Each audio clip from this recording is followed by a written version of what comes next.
Hey guys, in this video, I will show you how to screen record Snapchat chat without notifying the person. Alright, so let's begin with the video. First of all, open the Snapchat app on your mobile device and make sure it is updated to latest version available. Now come to the chat section and tap on chat within the Snapchat to view your conversations. To avoid notifying the other person, initiate a random action within the chat. Simply type in a message and tap on it twice. After tapping on the message twice, scroll to the left and look up to access the camera roll option.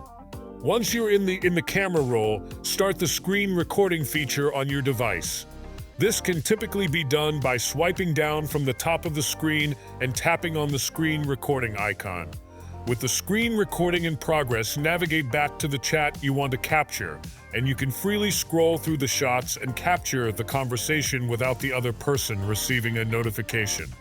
When you're finished recording the shot, stop on the screen recording on your device and close the chat window, and you're all set.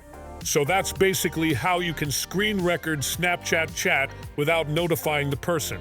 So that's all for this video. Consider subscribing if you find it helpful, and I'll catch you in the next one. Thanks.